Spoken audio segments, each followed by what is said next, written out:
Hello friend, how is it going? Welcome back to Toyota Maintenance YouTube channel. We have today in my shop 2009 Toyota Corolla. What it says?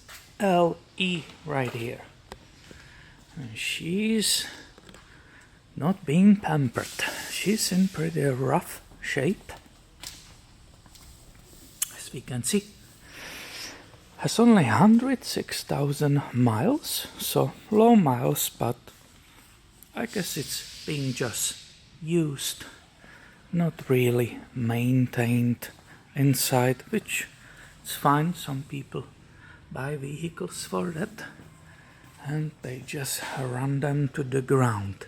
So this one came today because on the startup they're supposed to be very loud squeal when the engine starts running, or squeak, and I'm supposed to fix it as cheap as possible. The owner is my customer, a good customer. He has a different vehicles, they are in better shape. This might be kids, I don't know, honestly. It's very dirty, I'm sure there are dogs in it and so on. As you can see, a lot of stuff is damaged. And he basically asked me, hey, there is a squeak, can you give me quote how much it will cost to fix it? I said, no, I will not give you a quote. I first need to see the car. First I need to figure out why it is squeaking. Only after that I can tell you what needs to be replaced and how much it will cost. So he understood, he dropped it off in the morning. I already moved it from the parking lot once, and sure enough, there was a very loud squeak on the startup, which went immediately away. Let's go and look together how it sounds. Right off the bat, both of us can clearly see there's a brand new alternator. But when we look at the belt, that doesn't seems to be like it was changed. So let's go and start again. Let's go back to that sound and we will see from there.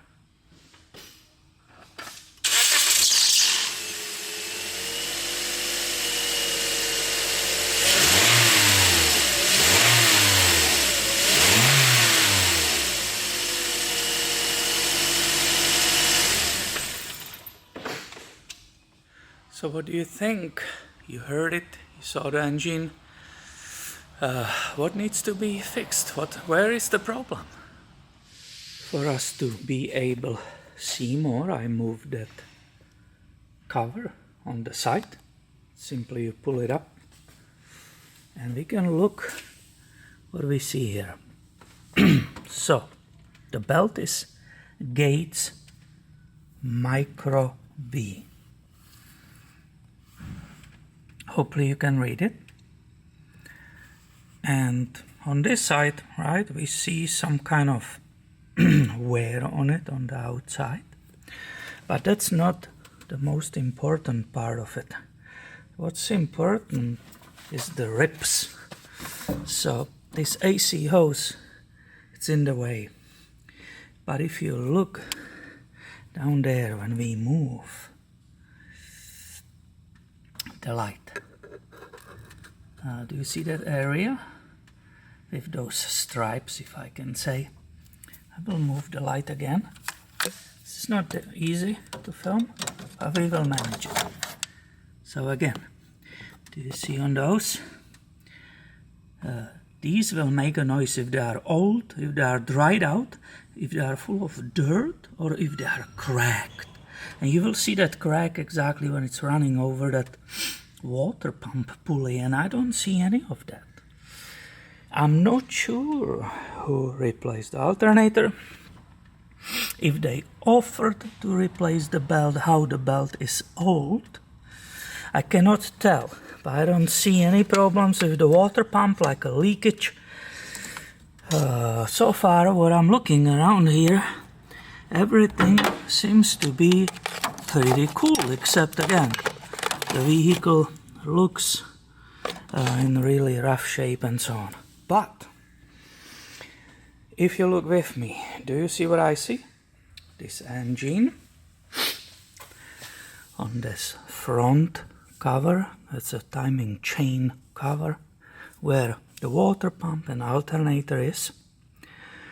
If you look down there with me, and I keep trying to show it to you, but there's that ABS unit here and so on, so it will probably never happen. If you will look, where is the automatic tensioner? Because you will expect in this year that there is already the tensioner for the belt.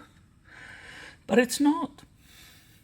The entire tension is being adjusted right here on the alternator.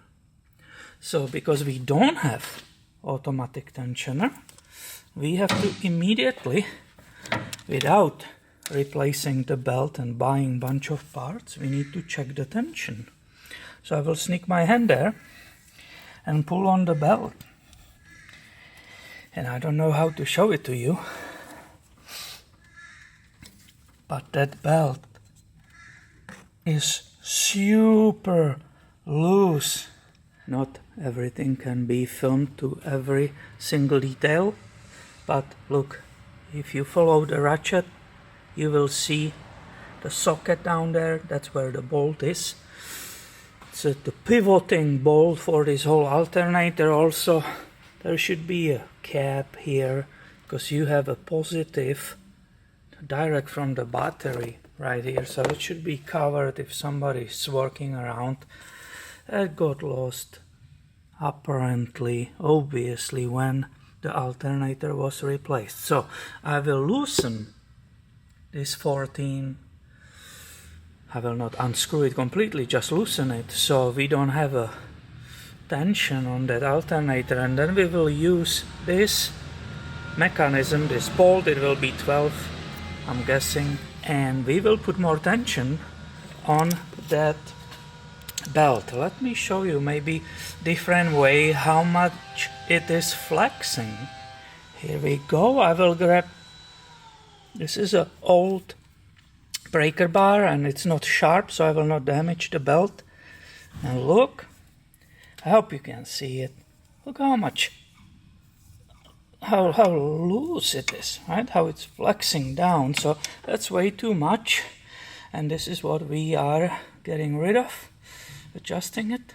And I bet you when we will start it up after this, everything will be fine. Now, experts of you already saw the pulley on the alternator, and they are saying from their home, being behind the computer, they are saying, Peter, the clutch, this is already modern alternator and it has a clutch system. The pulley, it's clutch pulley. Peter, that can be bad. That's why it's squeaking. I will say, wow, you are an expert, good. You saw it. But I think the behavior will be different. And so far, I think this step makes more sense to do. There's not much play there, as you can see. That's fine, I'm just loosening it. And basically this is general diagnosis, if we can call it this way, general diagnosis of the squeaking belt on the vehicles. We already said hopefully this is 2ZRFE,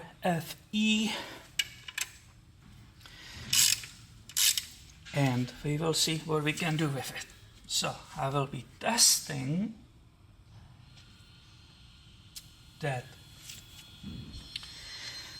tension of the belt, of course. Here we go.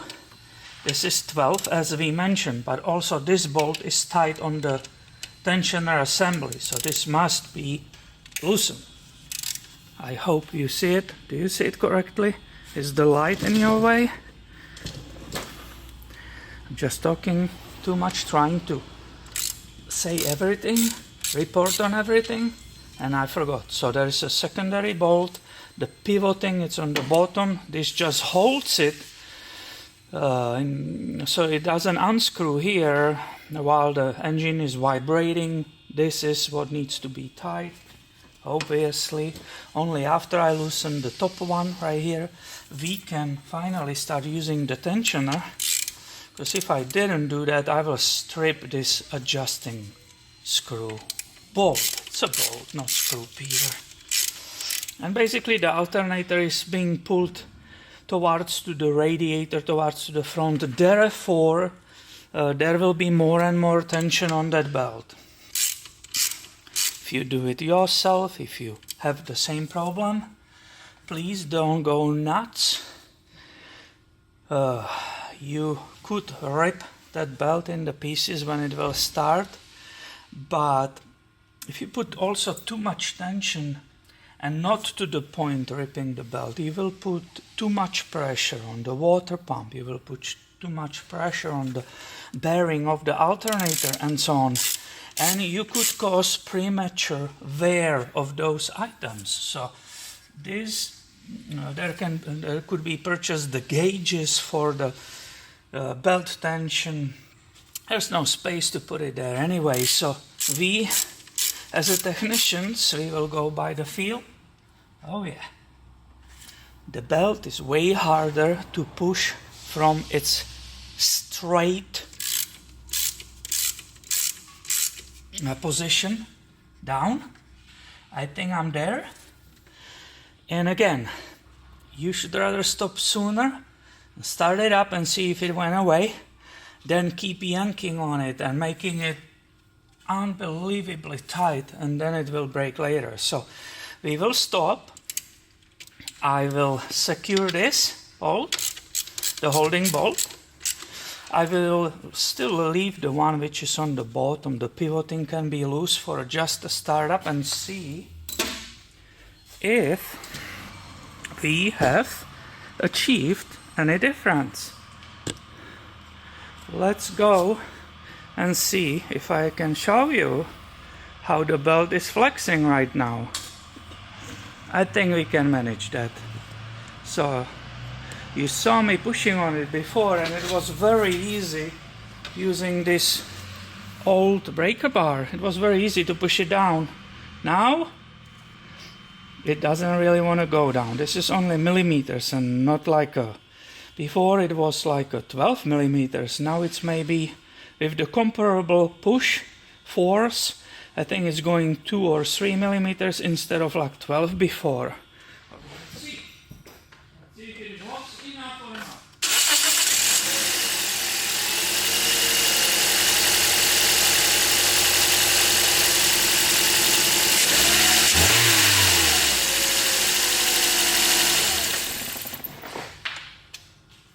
What do you say? Wasn't that completely different story?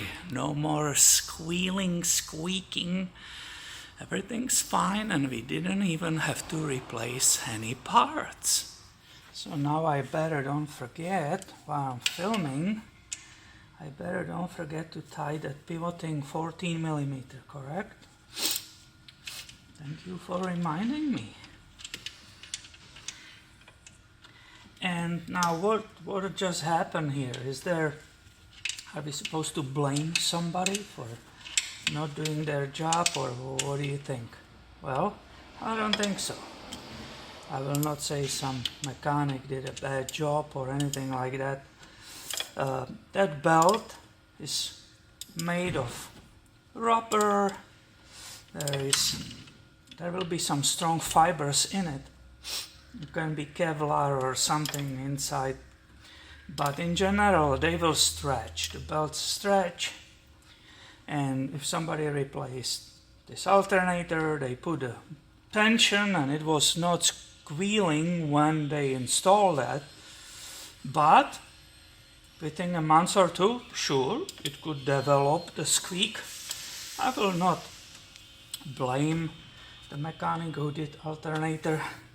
They were probably trying to be on the safe side and not put that extra pressure on those components. So now if you are the owner 2009 Corolla with 2ZRFE 4-cylinder engine, now you are expert on how to deal with the squeaking belt, which is only on startup. You remember when I did it on purpose. I used the throttle to change the speed of the engine, the RPM, but it never did that. It's the startup only. And that's what tells you. It's basically squealing or squeaking at the alternator. That's where is the biggest resistance from that user. But it goes immediately away like this. You know, it needs to be adjusted, manually adjusted. There's not automatic belt tensioner. So you are expert. I hope you learned something. I hope you like it. I hope many of you in the future will find this helpful.